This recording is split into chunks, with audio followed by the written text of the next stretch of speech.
The following podcast may contain adult language and an abundance of salt, so get ready, nerds, because we're talking Peacemaker, Episode 6, Murn After Reading.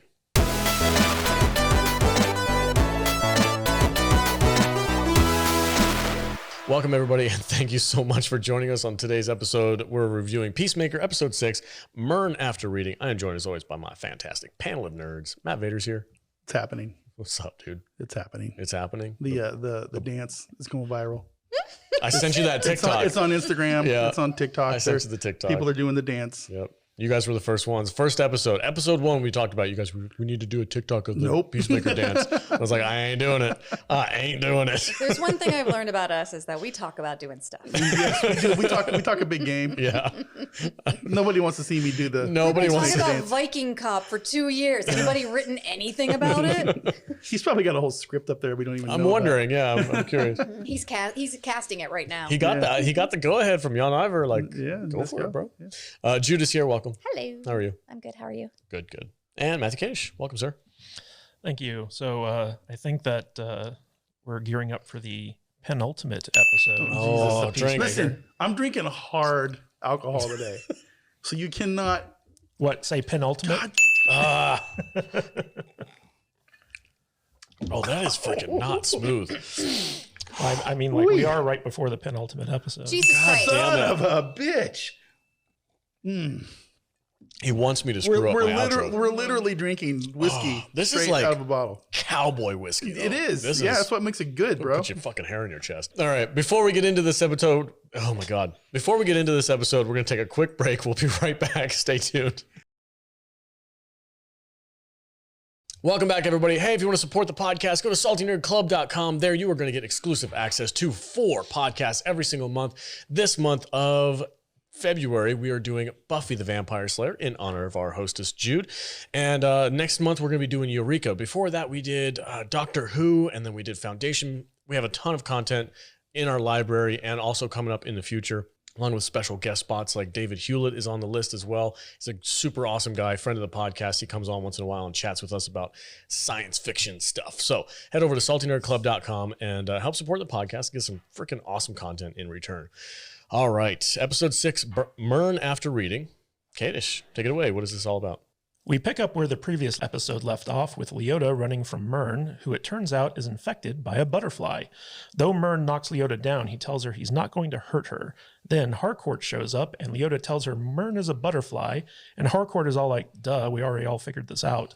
Turns out Leota is the last one to figure out Murn is infected by a butterfly, even if Diebeard chooses to ignore this fact by literally plugging his ears every time the subject comes up. Murn explains that the butterflies came to Earth because their planet was dying, and that the Goff fly is their people's leader, and wants to take over the planet through leeching, or using humans in positions of power as hosts.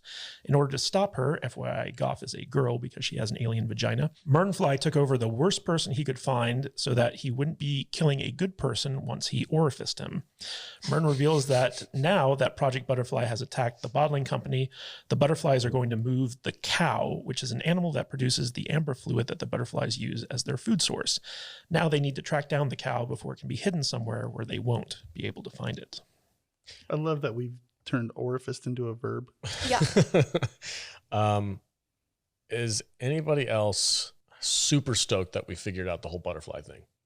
Because that was our theory, right? Like Murn was a good butterfly who was trying to stop the other butterflies. He was a rebel, and we called that. I want that to be noted. Yeah, that was really hard to figure out. What were the other options?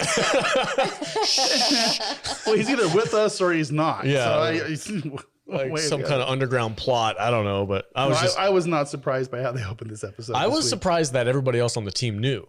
That was cool. That was interesting. Cool. I didn't expect that. Like when Harcourt said that once Murn got blown up, she figured out that he was a butterfly because that would have killed a normal human. Right. Mm-hmm. Yeah. Yeah. I didn't even put those two together until she said that, and I was like, oh shit. But I feel like they would have acted differently.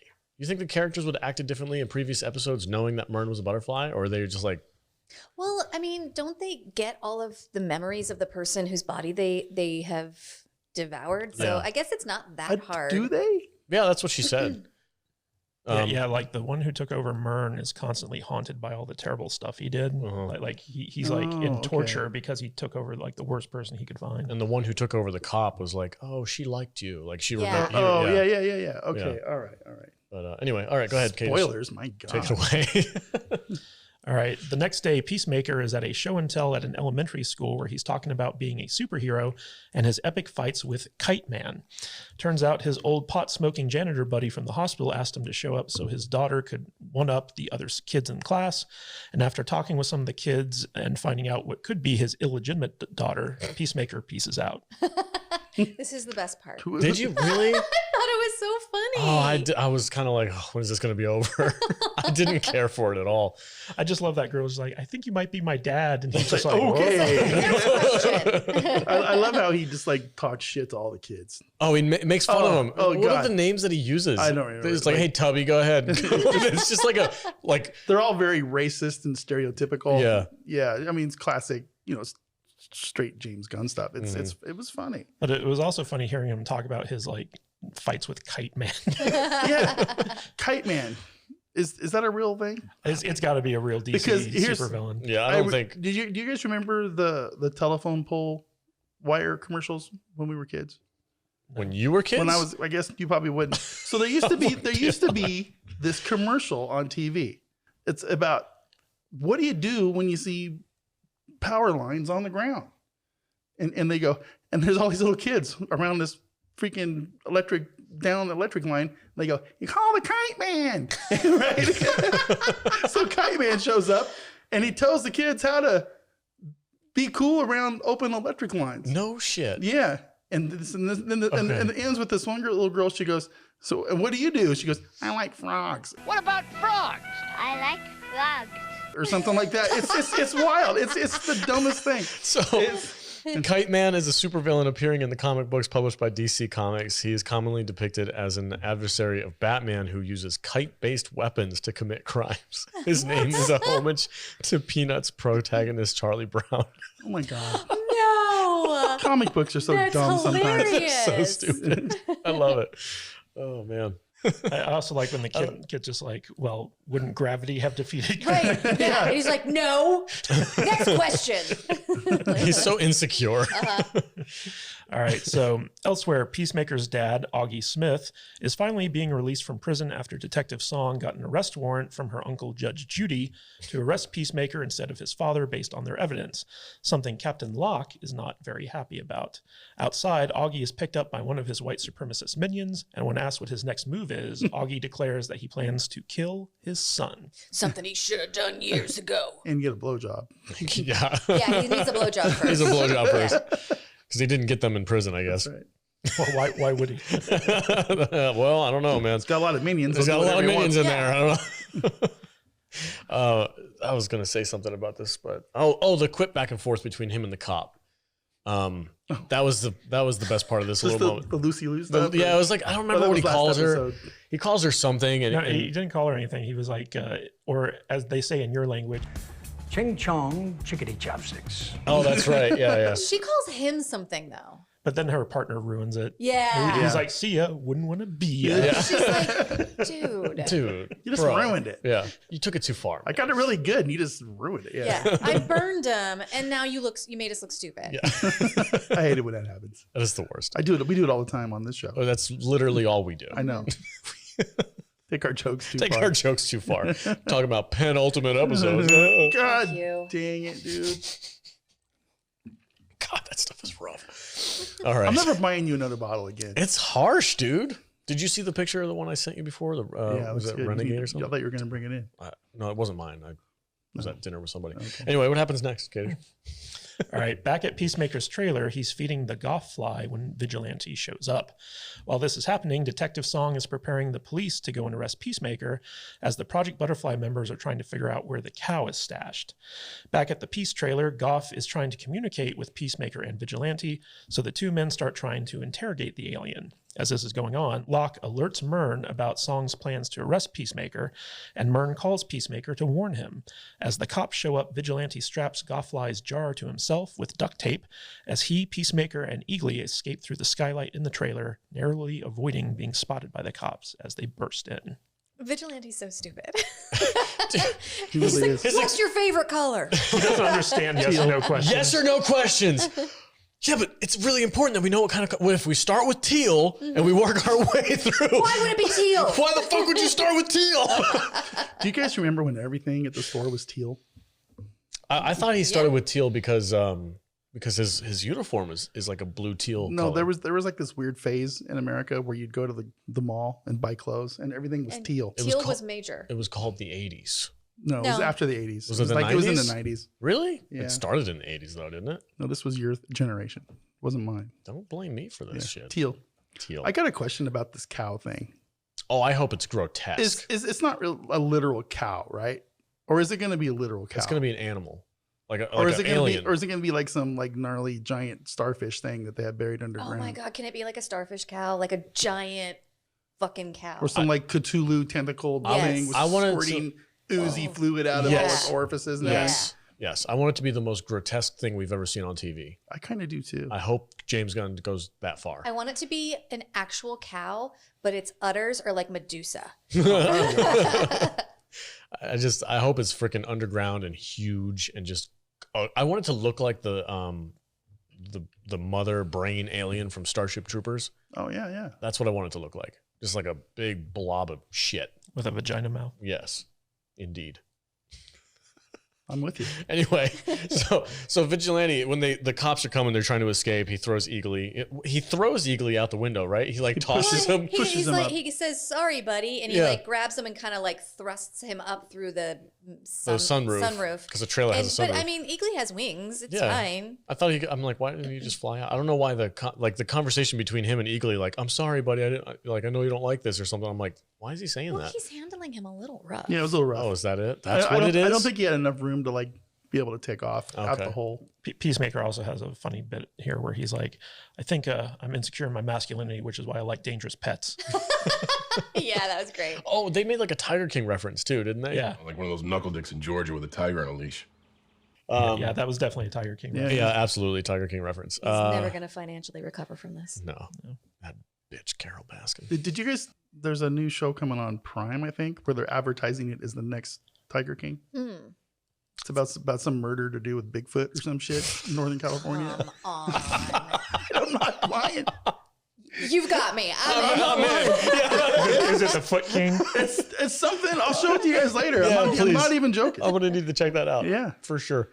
There was something. Oh, the duct tape part. That was the part that made me laugh. Like this little section of the show was kind of like, okay, whatever. But the bit where Vigilante's duct taping the jar to his back and he's looking, I'm like, why are you doing that? He's like, well, so I can use both my hands to escape. And I'm like, that is completely logical. Yeah. That's 100% right there. If you didn't have a backpack, what do you use? Duct tape. Yeah.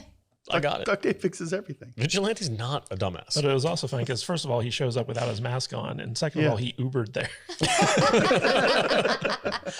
Like when they're trying to escape, Peacemaker's like, "Where's your car?" He's like, "What do you mean? I Ubered." I love his glasses. Looks like a young Dwight Schrute. Yeah.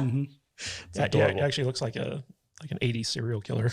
Yeah, that too. Oh, he does look like Ted Bundy, doesn't he? He's also a serial killer. Yeah. Wow. Wow. Wow. Wow. All right. What I happens mean, next? Vigilante just indiscriminately kills people. Right.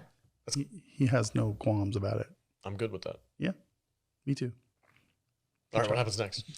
All right. While searching the Peace trailer, one of the cops finds the fake diary that Leota planted there. Detective Song sees Peacemaker and Vigilante trying to escape and goes to confront them in the woods.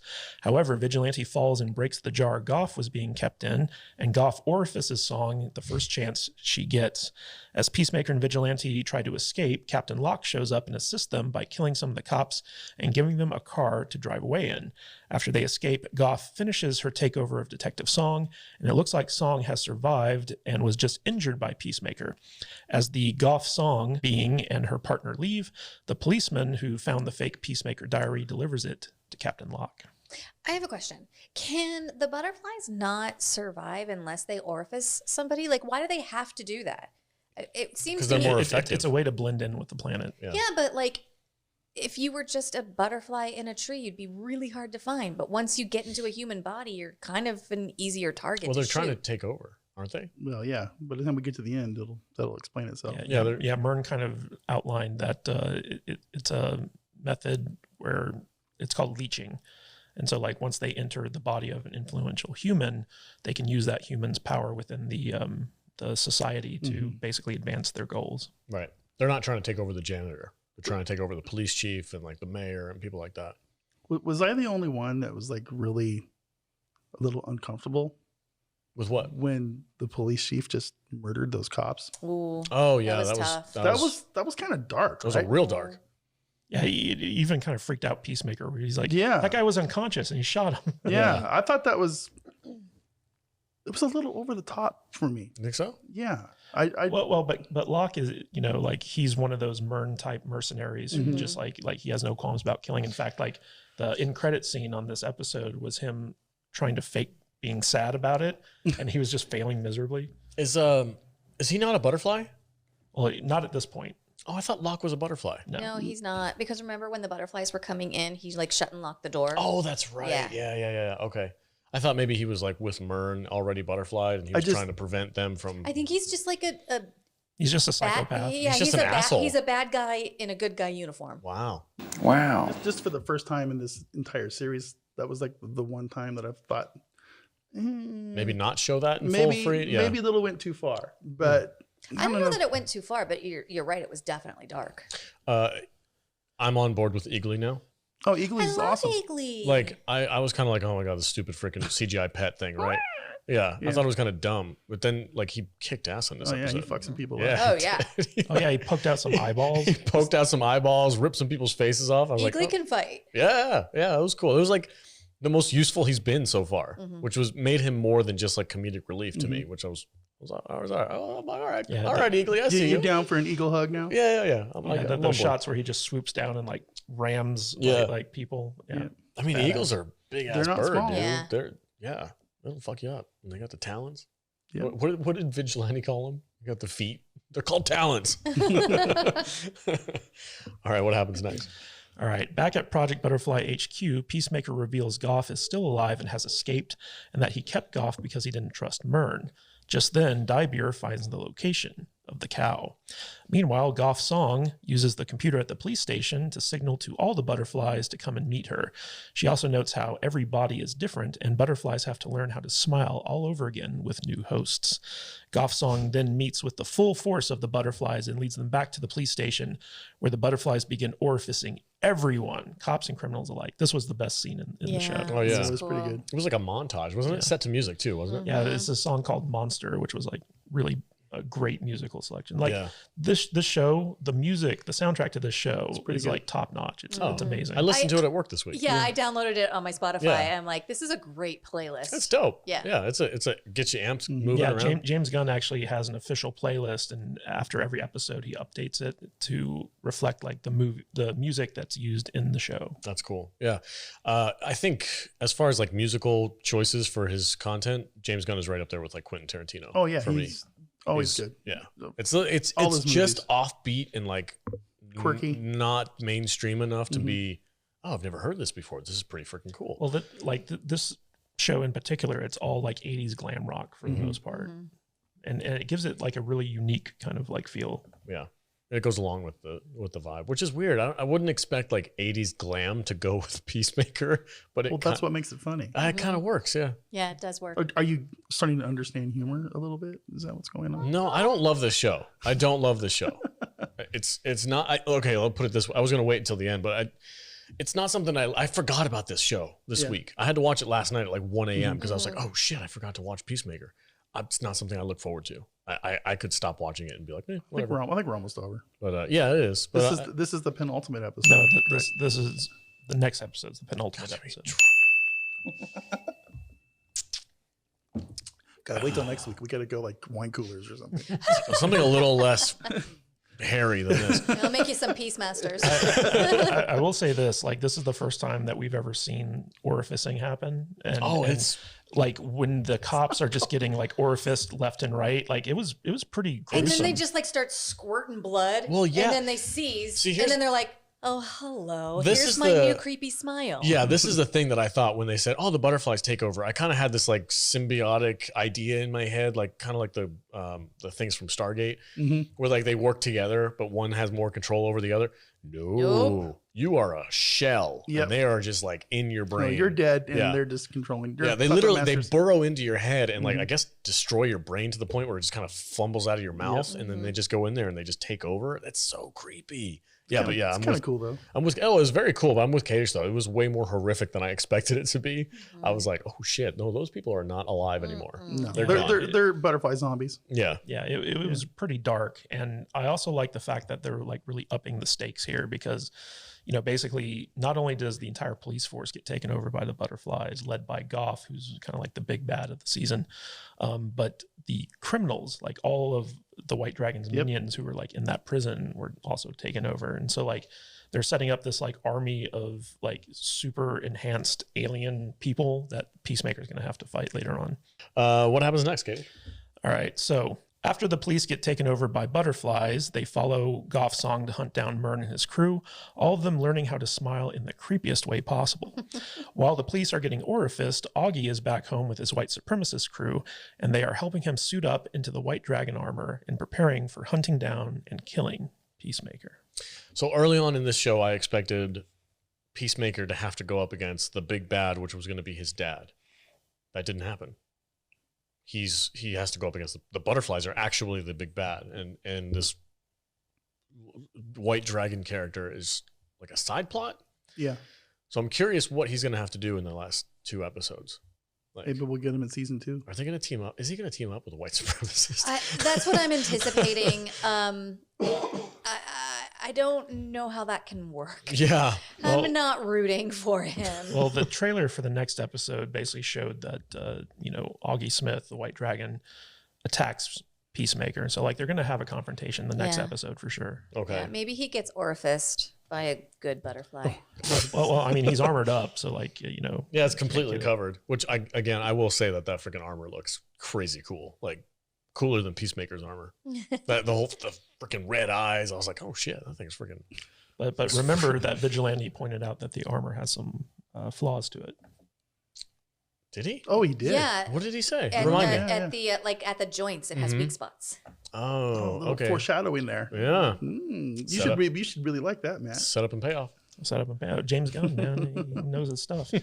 But I thought that more so than, you know, when we saw the White Dragon getting suited up, like the images of the freshly orifaced butterflies smiling Oh yeah. were creepy as hell. It's like, all right, everybody, give us your creepiest smile. We should have had Doug Jones show up for this episode. Well, the guy who played Captain Locke was even like, Oh, like, yeah. he almost looked like he was wearing makeup. His smile was like so bizarre. Well, he's a Very big time. court jester. Yeah, he's a big time sci-fi guy. Like he's in all Yeah. the shit. He's in Stargate Atlantis. He's in freaking Eureka. I think he shows up. He was in Hell on Wheels. Hell on Wheels. Yeah, he's the Swede in that show.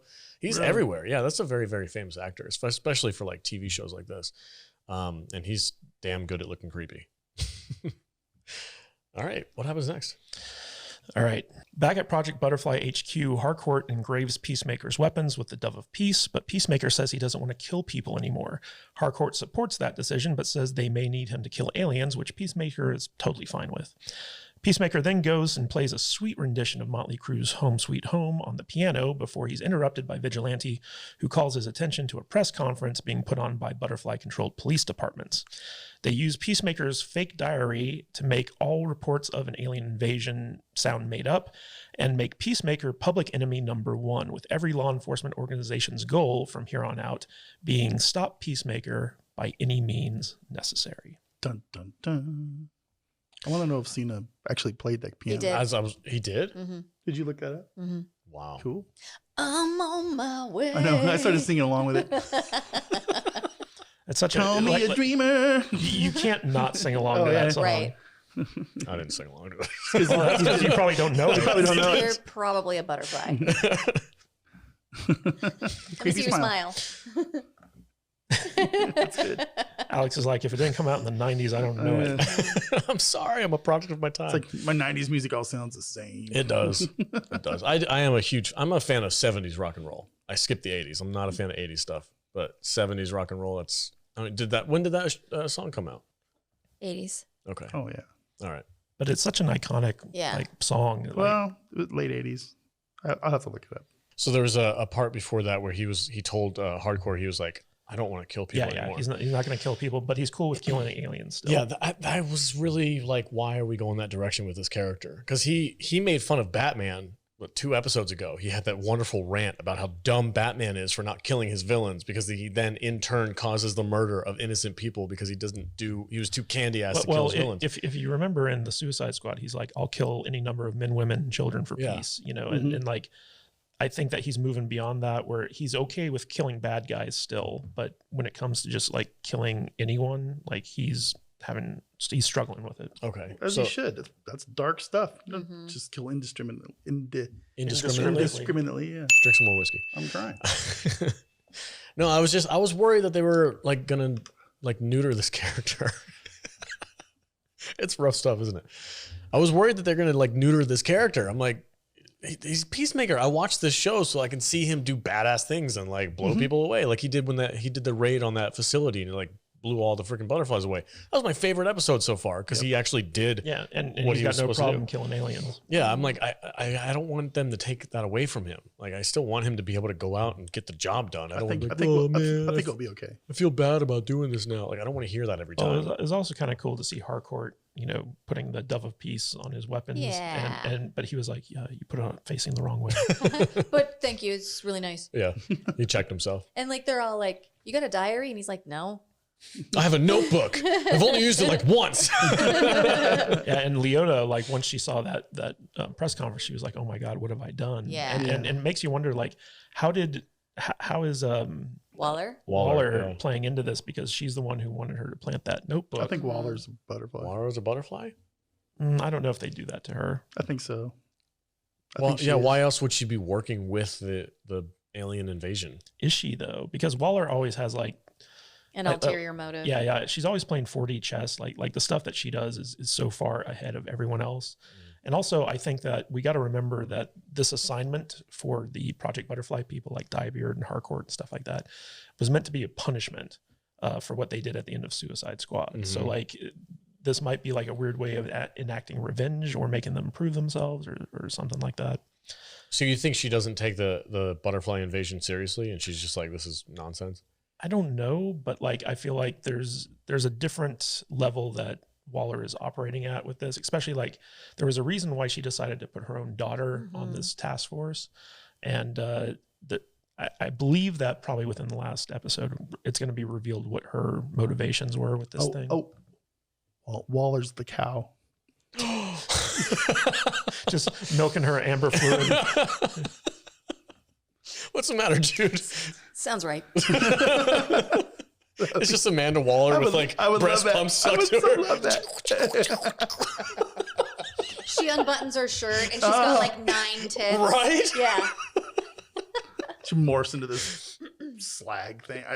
It's like a Men in Black thing where it's like the shell of somebody else.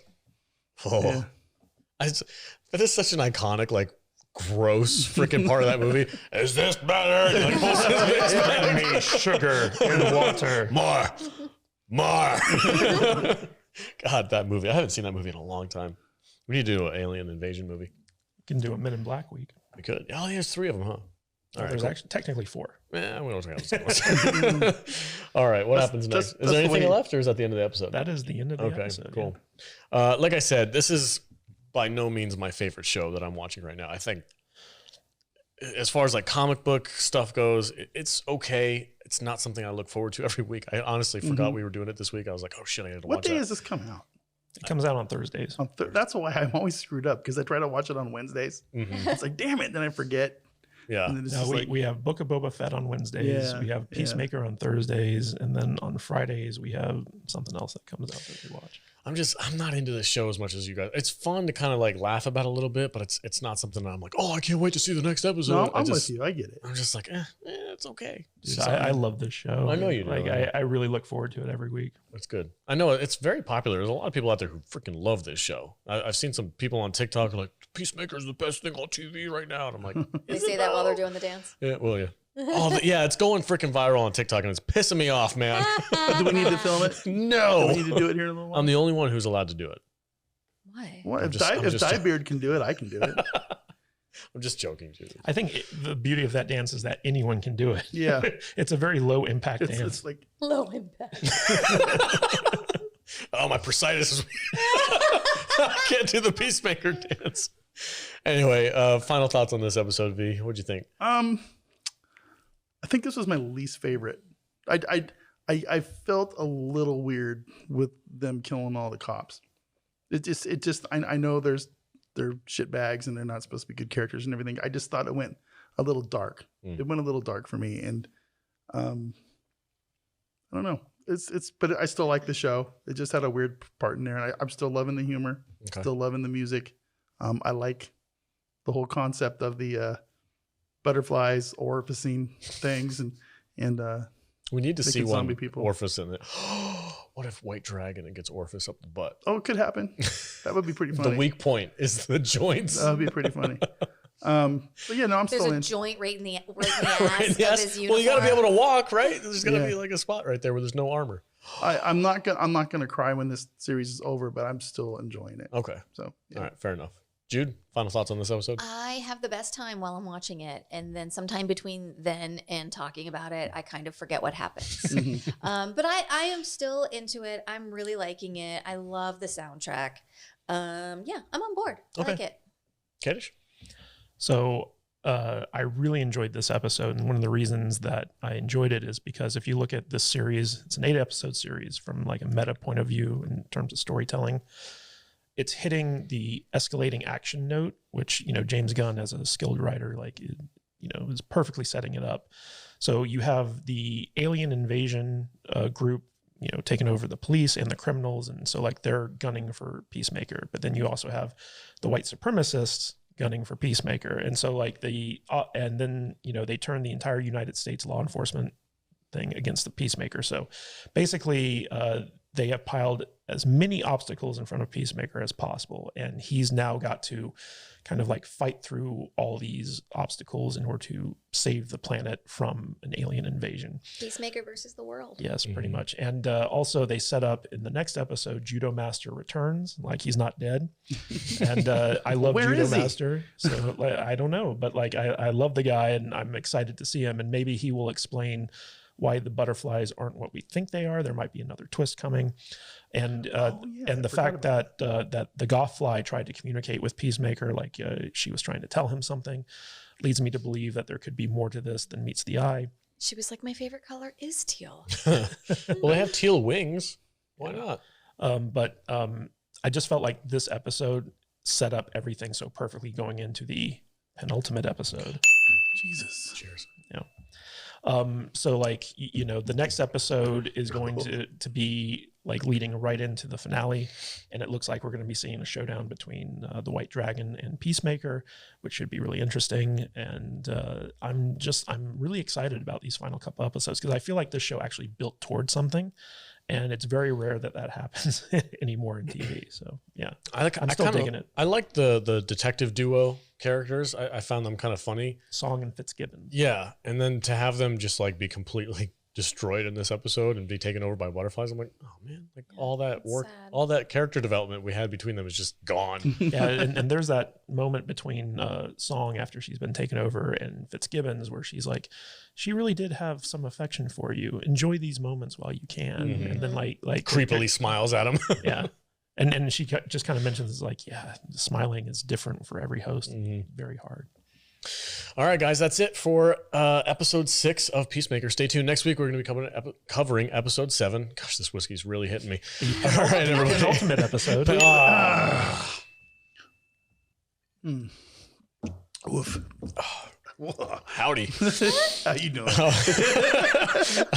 Vader, where can they find you on the socials, bud? You can find me probably sleeping At the bottom of this at barrel? the bottom of this barrel on a Twitter, Instagram, YouTube, and Saturday mornings? some other thing at Matt Vader 74. And on Saturday mornings at 10 a.m. on this channel, me and Matt and whoever else joins us, we do some newsy and reviewy type things. Right on. Man, this whiskey is That's strong stuff. blue blue. Told you, it's going to put hair in your chest. Newsy and reviewy. All right. Jude, where can they find you at? You can find me at I am Juju on Instagram, Twitter, and TikTok. And you can go to Facebook and look us up at the Salty Nerd Podcast on Facebook. Right on. Matthew Kadish. Can find me at Matthew Kadish, Kadish on Twitter.